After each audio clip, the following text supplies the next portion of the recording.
Magandang buhay mga kakwentuhan. Ito na ang labanang Inoue versus Tapales, the most awaited, the most anticipated, hindi lang sa buong mundo, hindi lang sa buong Pilipinas, hindi lang nag-iisang tao, kundi buong tao sa buong mundo ay talagang inaabangan itong napakalaking laban, the biggest fight, the greatest fight, anticipated fight dito sa Asia na walang iba kundi ang labanang Naoya Inoue versus Marlon Tapales.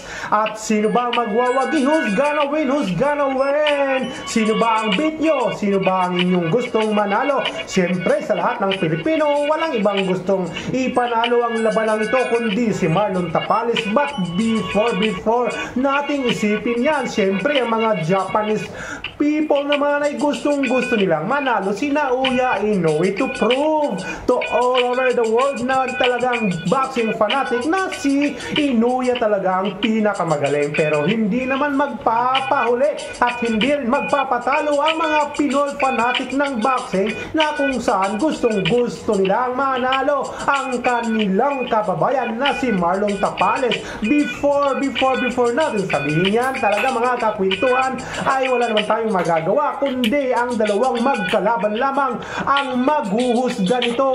Kung ano magiging resulta ay sa kanilang laban yon. Mangyayari lamang yan pagkatapos ng labanan nila at sila talaga ang magdideklara niyan sa pamamagitan ng kanilang paglalaban sa isa't isa at magpapagalingan, magtatagisan ng galing. Kung sino ang pinakamagaling, syempre yun ang nagwawagi. Pero bago lamang ang lahat mga kakwentuhan, ay talaga naman hindi natin masasabi sapagkat hindi naman tayo ang nasa loob ng ring, nasa ibabaw ng ring. At pagka umabot naman sa 12 round ay wala naman sa mga boksingero ang husga kundi nasa mga hurado naman mga kakwentuhan. Sa wakas nangyari na itong labanan ng pinakaantay talaga ng karamihan. Bagamat hindi nangyari ang Naoya Casimero ay Pilipino pa rin naman ang naging kalaban sa undisputed na labanang ito ni Naoya Inoue at Marlon Tapales. Kung sino ang mananalo, congrats in advance. Pero siyempre dahil Pilipino ako, mas gusto kong manalo siyempre ang kapwa ko Pilipino na si Marlon Tapales. Pero wala tayong magagawa kung ano ang magiging resulta sapagkat wala sa ating mga kamay ang magiging paghuhusga kung ano ang magiging resulta ng labanang ito kundi nasa dalawang fighter, nasa between the two fighters. If what will be the result after the fight, then hindi na sa ating mga kamayan kundi na sa kanila. At inuulit ko, kapag umabot sa 12 rounds ay alam na natin kung sino ang maghuhusga.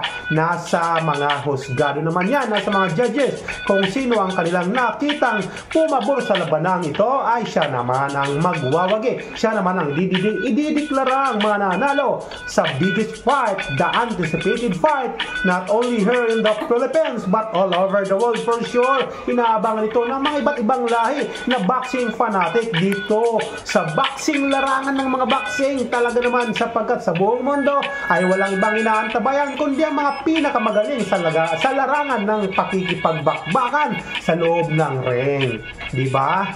At talaga naman hindi na makapagantay ang karamihan, kaya atin itong sabay-sabay panoorin mga kakwentuhan, di ba?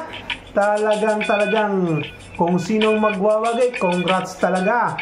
Pero napakabintahan naman talaga ni Naoya Inoue dito. Talaga naman si Gabriel at talaga bintahang-bintahan naman talaga si Naoya Inoue sapagkat kompleto naman si Naoya Inoue. Silat lang ang pagkatalo nito. Pero ganun pa man, pinaganda rin naman siya ni Marlon Tapales. Kaya hindi rin natin masasabi sapagkat ngayong taon, mga latest fight ay puro upset ang nangyayari, ang nagiging resulta ng labanan. Diba, napanood din nyo naman ang latest fight na kung saan na-upset din na talaga ang world champion. At sapagkat ito naman ay nasa kanila, hindi natin alam kung sino ang idideklarang panalo. Malalaman lang natin pagkatapos ng labanan nila. So, antabayan na lang natin kung talagang sino ang papalarin. sapagkat hindi natin malalaman hanggat wala pa ang resulta, hanggat di pa natatapos ang labanan ngayon na talagang napakalakas, napakainantay ng karamihan at talagang buong mundo ay nakatutok. Hindi lamang kung iilan ang nakatutok, kundi lahat ng mga boxing fanatic. Kahit nga ikaw, di ba? Kaya ka nga nanonood, di ba? Ikaw nga pala, sino ang gusto mong manalo? Comment down below, wag nang pahuli. Sa comment section, magbalitaktakan rin tayo. Wag tayong pahuli sa mga ganitong usapin sa larangan ng sports, lalo na sa boxing na kung saan wala pang nakikitang pamalit kay Manny Pacquiao na talagang eight times world champion talaga, division title holder si Manny Pacquiao, na sana naman kapag nanalo na naman si Marlon Tapal, si panibago na namang pangahawakan ng manlalaro sa boxing na isang Pinoy, talagang pride Pinoy. Proud na proud kapag, hindi lamang kapag nanalo, kundi proud na magkaroon lang ng isang katulad nitong biggest fight, ay talagang nakaka-proud naman sapagkat Pilipino ang lalaban sa undisputed na kung saan magaling din ang kalaban na si Naoya Inoue. At wala tayong tulak kabigay sapagkat magaling talaga si Naoya Inoue. Aminin na natin na complete fighter ito. Bilis, power punch, talagang tactics sa loob ng ring na andun na sa kanya. Pero ito naman si Marlon Tapales, tahimik lang to pero matalino rin to sa loob ng ring at may power punch din, kaya kung sino ang makauna siguradong may bulagta talaga naman, kaya ang sarap panoorin nito. Kaya wag tayong bibitaw mga kakwentuhan, mga boxing fanatics, wag na wag tayong bibitiw. Ang tabayanan natin hanggang sa pag-umpisa bago magtunog ang ring ng first round ay dapat nakaantabay na tayo. Hindi lamang dito sa channel na ito, kundi sa iba't ibang channel ng mga Pinoy content creator, lalo na sa larangan ng sports, especially specific na sports sa boxing na kung saan marami talaga ang nahuhumaling at maraming Pinoy talaga ang avid fan talaga.